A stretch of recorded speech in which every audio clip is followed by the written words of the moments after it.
하나님 말씀은 호세아서 12장 7절부터 10절 말씀까지입니다. 제가 봉독합니다. 저는 상고연을 손에 거짓 저울을 가지고 사취하기를 좋아하는도다. 에브라임이 말하기를 나는 실로 부자라. 내가 재물을 얻었는데 무릇 나의 수고한 중에서 죄라 할 만한 불의를 발견할 자 없으리라 하거니와 네가 애굽 땅에서 나옴으로부터 나는 네 하나님 여호와니라. 내가 너로 다시 장막에 거하게 하기를 명절이되 하던 것 같게 하리라. 내가 여러 선지자에게 말하였고 이상을 많이 보였으며 선지자들을 빙자하여 비유를 베풀었노라. 아멘. 오늘은 출애굽 시절로의 회귀 경고라는 제목으로 말씀을 듣겠습니다. 지난주 들었던 제7설교 세 번째 주제는 세속주의와 인본주의에 대한 결말과 관련한 교훈이었죠. 이어진 말씀은 북이스라엘의 세속적 탐심과 거짓된 삶이 양심마저 마비시켜 자신들의 죄악조차도 깨닫지 못함을 지적한 말씀입니다. 그리고 그 결과 출애굽한 이스라엘이 광야에서 장막 생활을 함과 같이 이방 땅에서 유리하는 민족으로 회귀할 것이라는 경고의 메시지를 발한 부분입니다. 이러한 본문은 구속사적 교훈까지 다섯으로 구분해서 살펴보겠습니다. 첫 번째는 상인을 비유한 이스라엘의 거짓된 삶입니다. 이에 대해 7절에서 그렇게 말씀했죠. 저는 상고연을 손에 거짓 저울을 가지고 사취하기를 좋아하는도다. 여기서 저는 상고연을에 해당하는 히브리어는 가나안으로 음력되는 이 케나안이라는 히브리어인데요. 즉 호세아 선지자가 북이스라엘을 가나안 사람에 비유하고 있는 겁니다. 그런데 가나안을 이처럼 상인으로 연결해서 번역을 하는 데에는 이유가 있습니다.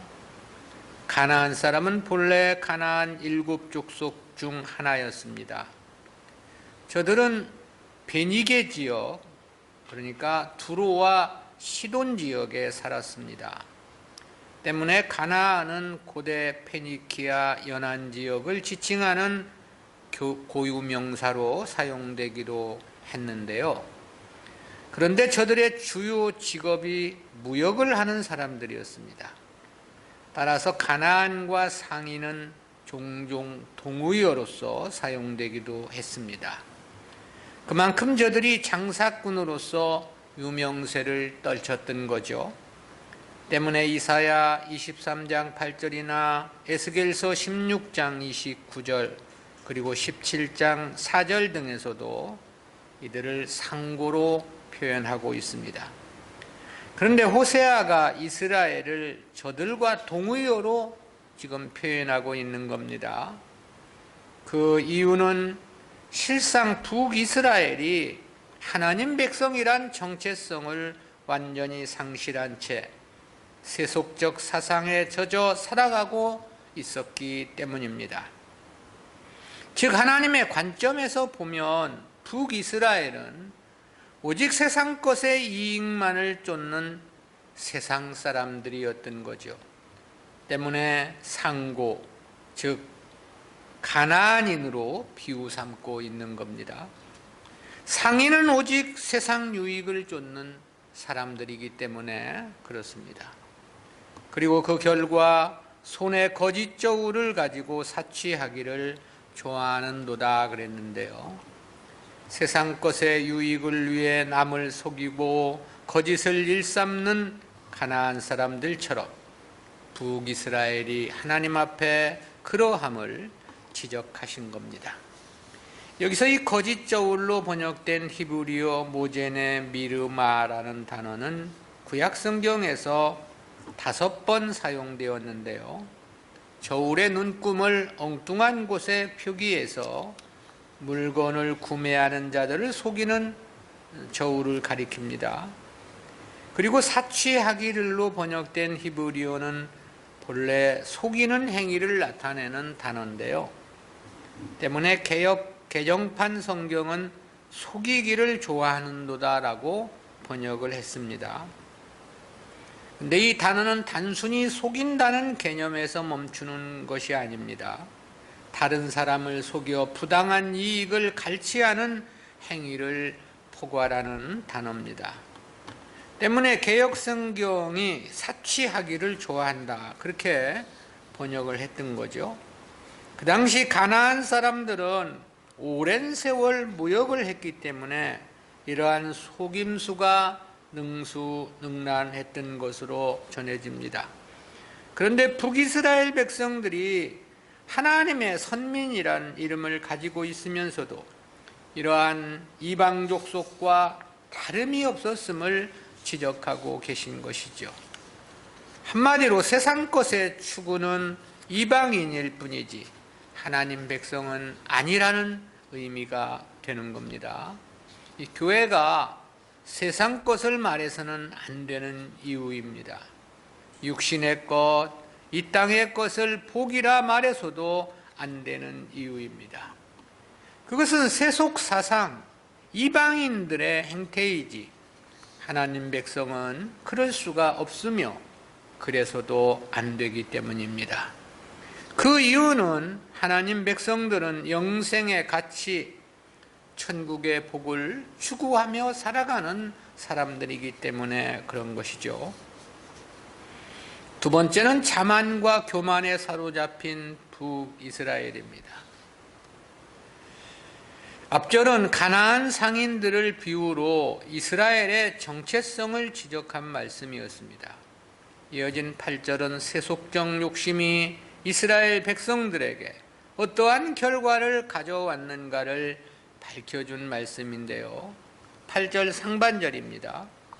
에브라임이 말하기를 나는 실로 부자라 내가 재물을 얻었는데 그랬습니다.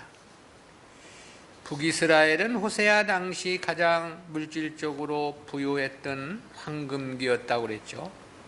그런데 저들은 거짓으로 사취하여 재물을 치부하고서도 양심이 마비되어 버렸던 것입니다. 다시 말해 자신들의 본 모습을 전혀 깨닫지 못하고 있었던 거죠. 때문에 죄악에 찌들어 살면서도 오히려 자신들은 세상적으로나 영적으로나 부족함이 없다고 자만에 빠져 있었음을 지적한 말씀이죠. 여기서 이 재물로 번역된 히브리어어는 앞선 3절에서 하나님과 힘을 겨루되라고 할 때 이 힘으로 번역된 단어와 동일합니다.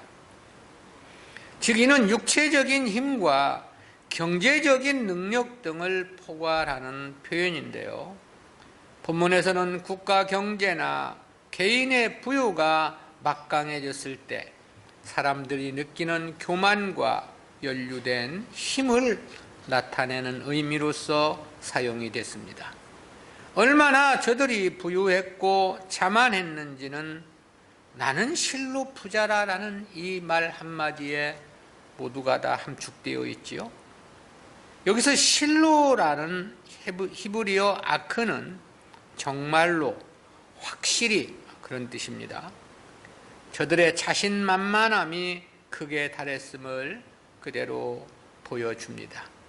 그리고 이러한 결과에 대해서 8절 하반절에서 그렇게 말씀했습니다. 물은 나의 수고한 중에서 죄라 할 만한 불의를 발견할 자 없으리라 하거니와.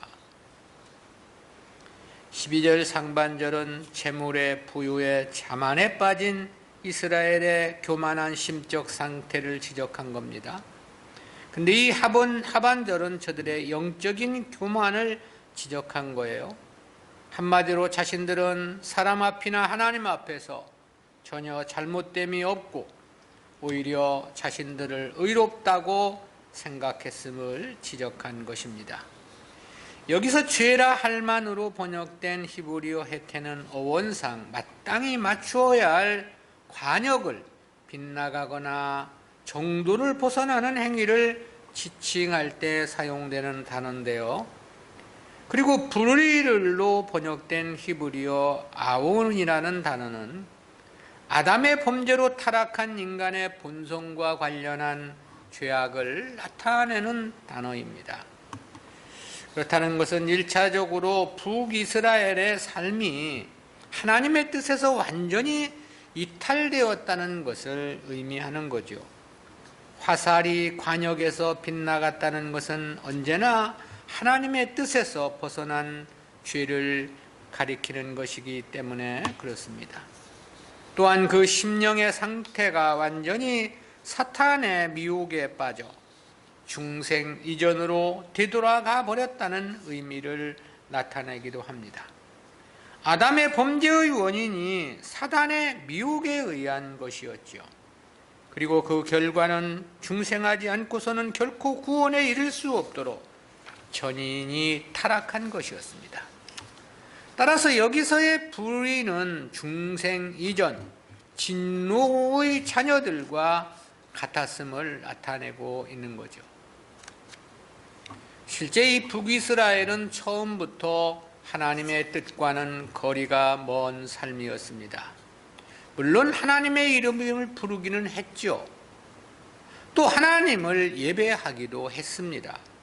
그렇지만 그것은 실제 관역에서 빗나간 화살과도 같은 것일 뿐이었습니다. 그럼에도 저들은 자신들에게서 불의를 발견할 수 없다고 장담을 했음을 지적하고 계신 것이죠. 이들이 죄를 짓고 죄를 은폐했다거나 죄를 안 지었다고 거짓말을 한 게 아닙니다. 아예 죄에 함몰되어서 죄가 죄인지도 몰랐음을 지적한 겁니다. 잘못이 잘못인 줄을 전혀 깨닫지를 못하고 있는 거죠. 그리고 그러한 근본적인 원인이 바로 세상 것을 추구한 삶의 결과임을 지적하고 있는 것입니다. 역시 성도가 세상 것에 욕심을 가져서는 안 된다는 생각을 갖게 하죠. 그것은 그 자체만으로도 하나님의 뜻과 완전히 상반된 행위이기 때문이고요. 그리고 그로 말미암은 필연적 결과는 심각한 자만과 교만이라는 사실입니다. 자신이 지은 죄조차도 알지 못하는 무지무능이라고 하는 회개 불가능의 상태로의 추락을 말씀하고 있기 때문인 거죠. 세 번째는 이스라엘을 향하신 심판 선언입니다. 압달락은 세속주의로 타락한 이스라엘과 그로 말미암은 저들의 교만을 지적한 말씀이었습니다. 그리고 이어진 본문은 그러한 저들의 죄악에 대해 하나님은 계속해서 감찰해 오셨고 때문에 저들을 심판하실 것임을 선포했는데요. 9절 전반절입니다. 내가 애굽 땅에서 나옴으로부터 나는 내 하나님 여호와니라.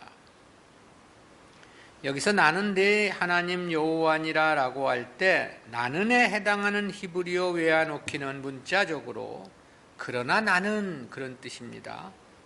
이는 앞에 8절에서 에브라임이라는 명칭과 대조를 이룹니다. 즉 북이스라엘은 자신들의 정체를 정확히 깨닫지 못했다고 했죠. 그렇지만 하나님은 저들의 실상을 다 보고 계시고 알고 계셨다는 사실입니다. 바로 이를 외아놓기라는 단어를 통해 부각시키고 있는 겁니다. 그리고 애굽 땅에 있을 때 그랬습니다. 이는 이스라엘이 애굽에서 압제를 당하며 종살이 하였던 때를 지칭한 비유입니다. 그런데 하나님은 바로 그때부터 저들에게 여호와 하나님이셨음을 말씀한 거죠. 이는 그때부터 저들을 위해 적극적인 역사를 펼치셨음을 나타냄이라고 말할 수 있습니다. 실제 출애굽 사건은 하나님의 도우심으로 이스라엘이란 국가가 처음 탄생하게 되는 매우 중요한 사건이었죠. 그리고 이는 그들의 조상들인 아브라함과 이삭과 야곱에게 주셨던 언약으로부터 말미암음이라고 할 수 있습니다. 이스라엘이라고 하는 한 국가적 차원에서 보면 그때부터 하나님은 저들의 하나님으로 적극적으로 역사를 해 주셨던 거죠. 그렇다는 것은 출애굽을 위해 주도하신 하나님의 역사에서 보면 극명합니다. 또 광야 40년 역사에서도 너무나도 선명하게 하나님의 도우심의 역사를 보여주고 있죠. 그야말로 하나님은 오직 이스라엘만의 하나님이셨습니다. 그리고 그 결과로 이스라엘이 가나안 땅을 자신들의 땅으로 받아 풍요를 누리며 그동안 살아왔던 것이었죠. 여기서 네가 애굽 땅에서 나옴으로부터 나는 네 하나님 여호와니라고 하신 말씀은 바로 이러한 역사를 상기시키고자 함인 것입니다. 그러나 이제 하나님은 더 이상 이스라엘의 하나님이 아니심을 선포하신 거죠. 그것이 9절 하반절입니다. 내가 너로 다시 장막에 거하게 하기를 명절에 하던 것 같게 하리라. 이는 저들이 여호와를 떠나 세상 것만을 추구하고 죄악을 행한 삶에 대해 심판을 선언하신 말씀인데요. 여기서 이 명절일에 해당하는 히브리어 모에드라는 단어는 이스라엘이 지켰던 절기 중에 장막절을 가리킵니다. 이스라엘은 광야 40년 동안 장막 생활을 하며 살았죠. 그럼에도 저들은 하나님의 지켜주심과 보호하심 아래 그 40년의 세월을 부족함이 없이 살아갈 수 있었습니다. 때문에 그 은혜를 기념하기 위해서 이스라엘은 해마다 7일 동안 초막을 짓고 하나님께 감사하는 절기를 지켰던 겁니다. 그런데 하나님은 본문에서 이스라엘을 향해서 다시 장막에 거하게 하실 것임을 말씀하신 것입니다. 다시 말하면 과거 이스라엘이 장막 생활을 했던 것과 같은 삶으로 다시 복귀시킬 것임을 선포하고 계신 거죠. 당시 이스라엘의 40년 장막 생활은 가데스 바네아에서의 불순종이 결정적인 원인이었습니다. 그런데 이제는 북이스라엘을 향해 그러한 상태로 되돌리시겠다는 선언을 하고 계신 것이죠. 이 장막 생활이라고 하는 것은 사실 일정한 거주지가 없이 떠도는 삶을 가리키는 겁니다. 이스라엘이 40여 년 광야 생활에서 장막을 옮긴 것이 총 40회였습니다. 그러니까 평균적으로 1년에 한 번씩은 거주지를 옮겨야만 했던 겁니다. 여기서 북이스라엘로 장막에 거하게 한다는 것은 바로 그런 의미에서 하신 말씀입니다. 즉 이스라엘을 아수르의 손에 붙임으로 포로로 끌려가 정처 없는 삶, 유리방황하는 삶을 살게 하실 것이라는 의미의 표현인 것이죠. 강력한 심판의 의지를 표명하신 것이라고 말할 수 있습니다. 성도가 하나님을 등지고 승리할 수는 없는 것입니다. 성도가 하나님을 순종하지 않고 성공할 수 없는 이유이기도 합니다. 성도가 하나님을 떠나게 되면 징계와 책별은 필연이기 때문에 그렇습니다. 때문에 히브리서에서는 그렇게 말씀을 했습니다. 히브리서 12장 7절 8절이죠. 너희가 참음은 징계를 받기 위함이라. 하나님이 아들과 같이 너희를 대우하시나니 어찌 아비가 징계하지 않는 아들이 있으리요. 징계는 다 받는 것이거늘 너희에게 없으면 사생자요 참 아들이 아니니라. 네 번째는 이스라엘을 향하신 그동안의 하나님의 일하심입니다. 앞부분은 세속적 욕심을 쫓는 이스라엘과 심판에 대한 말씀이었죠. 이어진 내용은 하나님께서 그동안 이스라엘을 위하여 어떻게 일하셨는지 그 사역을 논증한 말씀인데요. 이에 대해서 10절에서 그렇게 말씀을 하셨습니다. 내가 여러 선지자에게 말하였고 이상을 많이 보였으며 선지자들을 빙자하여 비유를 베풀었노라. 여기서 여러 선지자에 해당하는 히브리어 한네베임의 원형 나비라는 단어는 물이나 거품이 부글부글 끓는 모양을 나타내는 어원에서 유래한 단어인데요. 근데 이를 하나님의 말씀을 전하는 선지자로 표현을 하고 있는 건데요.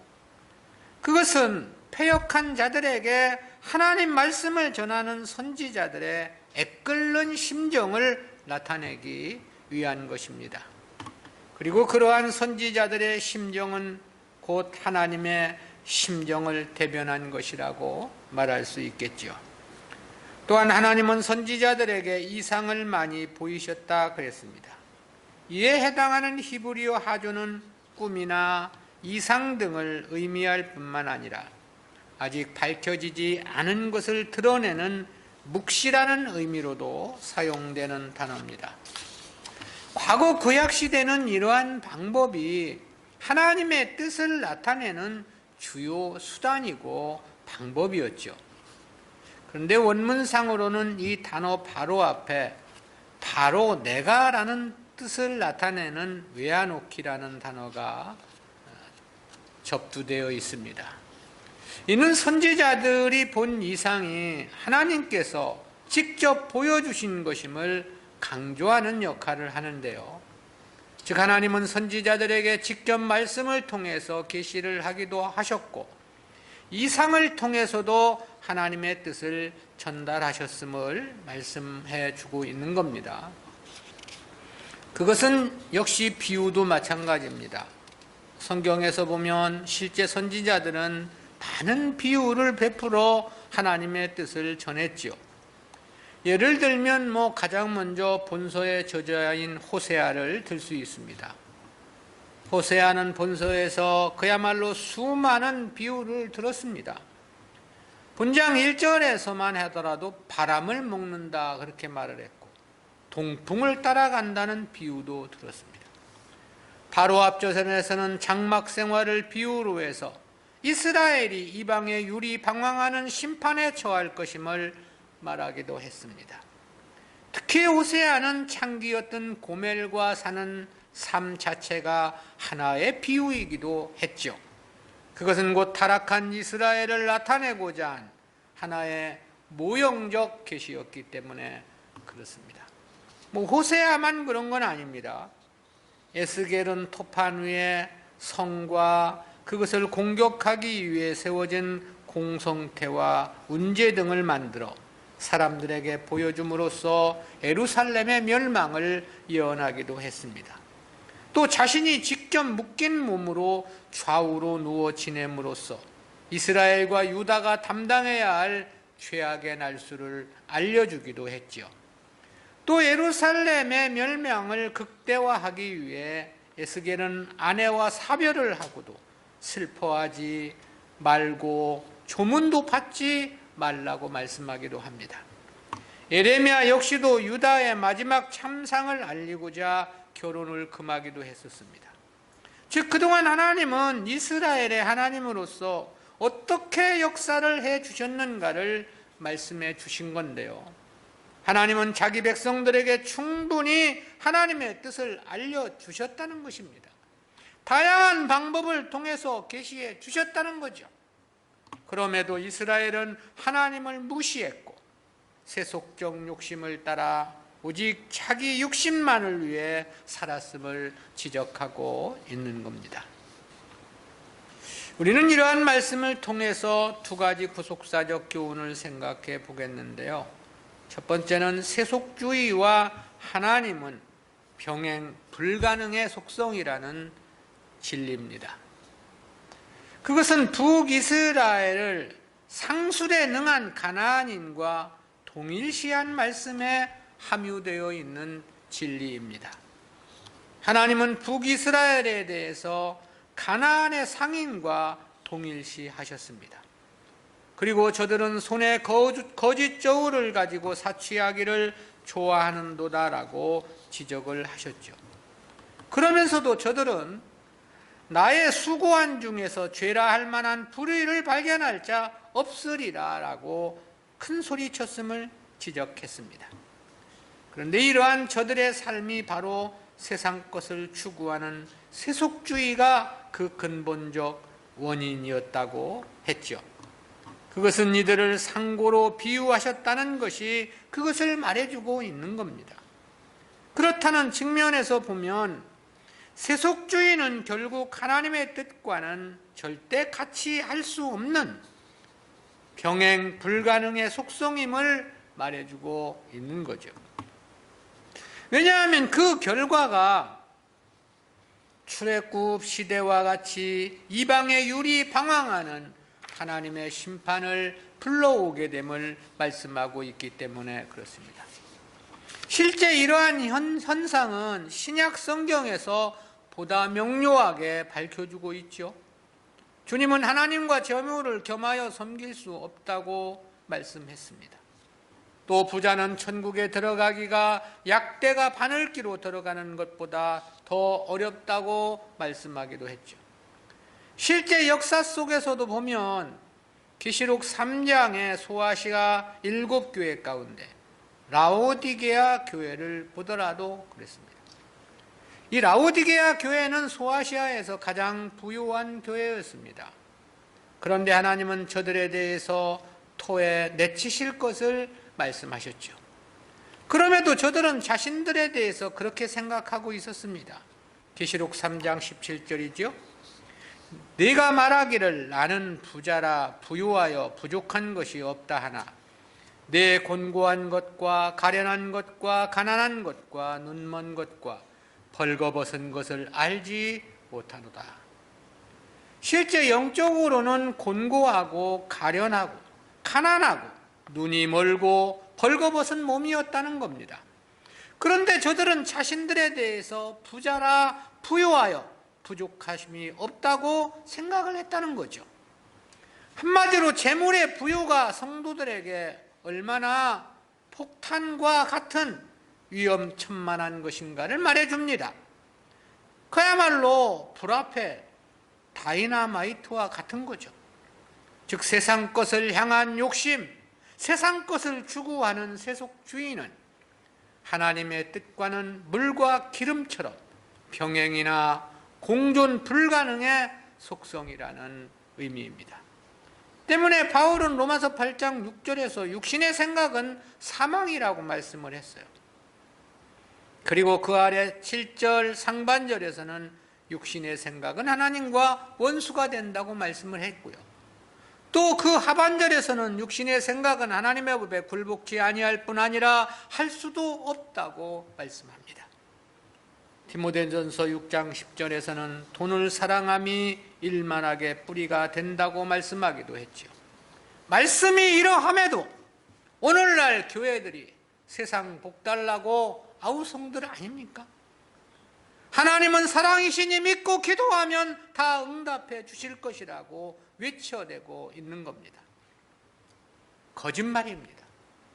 한마디로 교회가 교회일 수 없고 교회가 교회가 아닌 것입니다. 물과 기름은 혼재할 수 없는 겁니다. 빛과 어두움 역시 한자리에 공존할 수 없죠. 주님은 그리스도와 벨리알이 어찌 조화될 수 있느냐고 말씀을 했습니다. 또 믿는 자와 믿지 않는 자가 어찌 상관하느냐고 말씀하기도 했습니다. 마찬가지입니다. 교회가 세상을 말해서는 안 되는 이유입니다. 오직 하나님의 나라, 천국 복음만을 전해야 하는 이유입니다. 세속주의와 하나님은 절대 병행 불가능의 속성이기 때문에 그렇습니다. 두 번째 교훈은 성도들의 실패는 모르기 때문이 아닌 세속적 욕심 때문이라는 논증입니다. 그것은 10절에서 내가 여러 선지자에게 말하였고 이상을 많이 보였으며 선지자들을 빙자하여 비유를 베풀었노라고 하신 말씀에 함유되어 있는 교훈입니다. 7절에서는 이스라엘의 세속주의를 지적했습니다.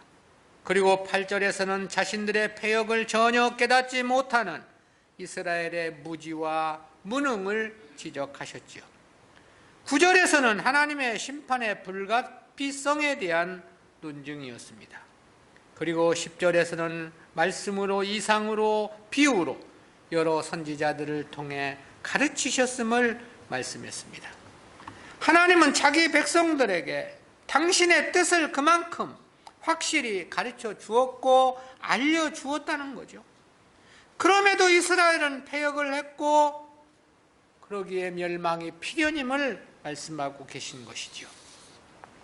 즉 저들의 죄악과 멸망은 하나님께서 하나님의 뜻을 알려주시지 않았기 때문이 아니라는 겁니다. 하나님은 분명히 깨달아 알 수 있도록 가르쳐 주셨다는 거예요. 말씀으로 가르쳐 주셨고 이상으로도 보여주셨다는 거죠. 비유로도 교훈하셨다고 말씀합니다. 때문에 저들이 지은 죄와 그로 말미암은 멸망은 자신들의 책임이라는 거죠. 즉 저들이 하나님의 말씀을 거부하고 세속적인 욕심을 쫓아간 것이 그 원인임을 말씀해 주고 있는 것입니다. 실제 어느 시대나 하나님의 백성들의 죄와 패망은 그러했습니다. 아담과 하와가 선악과를 따먹은 것도 몰라서 그랬던 게 아니었습니다. 하나님 말씀을 무시하고 자신들의 욕심을 따른 행위의 결과였던 거죠. 노아 시대 홍수의 멸망도 그러했고 북이스라엘의 멸망과 남유다의 멸망도 마찬가지였습니다. 때문에 예레미야 선지자는 그렇게 하나님의 말씀을 대언하기도 했죠. 예레미야 7장 13절입니다. 나 여호와가 말하노라 이제 너희가 그 모든 일을 행하였으며 내가 너희에게 말하되 새벽부터 부지런히 말하여도 듣지 아니하였고 너희를 불러도 대답지 아니하였느니라. 또 그렇게 말씀하기도 했습니다. 예레미야 35장 15절입니다.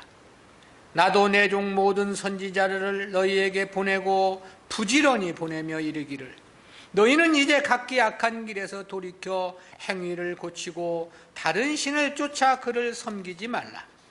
그리하면 너희가 나의 너희와 너희 선조에게 준 이 땅에 거하리라. 그리하여도 너희가 귀를 기울이지 아니하며 나를 듣지 아니하였느니라. 그것은 역시 신약 시대도 마찬가지입니다. 그래서 바울은 그런 말을 한 바 있습니다. 로마서 10장 6절부터 8절입니다. 믿음으로 말미암는 의인은 이같이 말하되 내 마음에 누가 하늘에 올라가겠느냐 하지 말라 하니 올라가겠느냐 하면 그리스도를 모셔 내리려는 것이요 혹 누가 음부에 내려가겠느냐 하지 말라 하니 내려가겠느냐 하면 그리스도를 죽은 자 가운데서 모셔 올리려는 것이라. 그러면 무엇을 말하느뇨? 말씀이 네게 가까워 내 입에 있으며 내 마음에 있다 하였으니 곧 우리가 전파하는 믿음의 말씀이라. 한마디로 하나님 백성들에게 하나님 말씀을 듣지 못해서 망하는 경우는 없다, 그런 뜻입니다.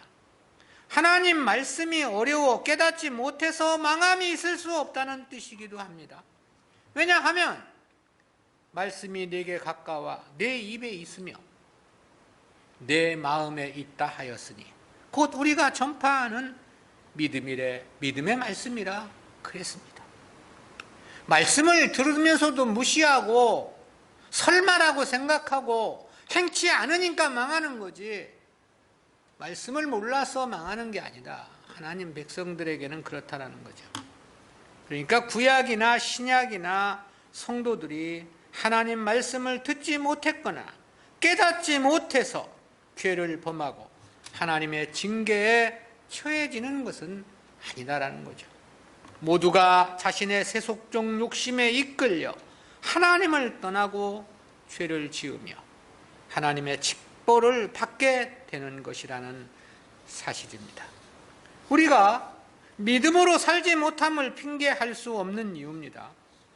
바르게 행치 못함이 모두 다 자기 때문인 것입니다. 하나님의 사랑과 은혜를 잊지 못함도 사단 마귀 때문이 아닙니다.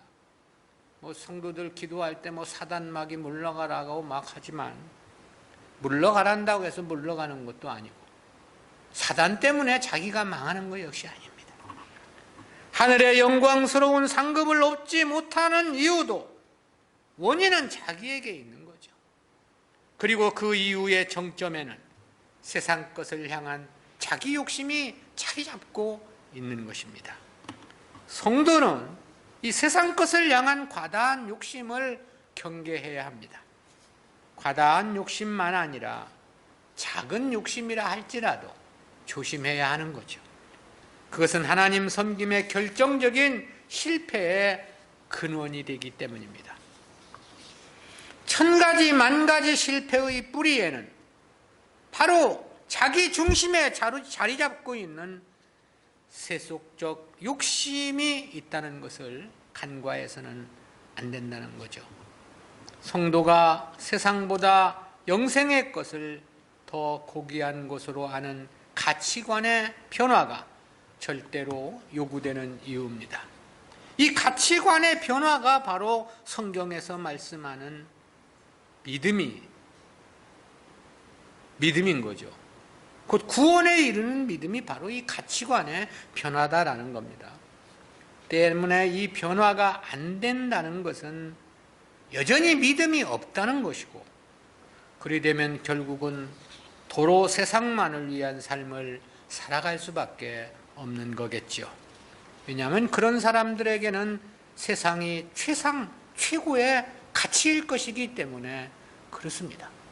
세상이 최고의 가치인데 어떻게 그 세상을 포기하고 하나님을 따를 수 있겠느냐라는 것이죠.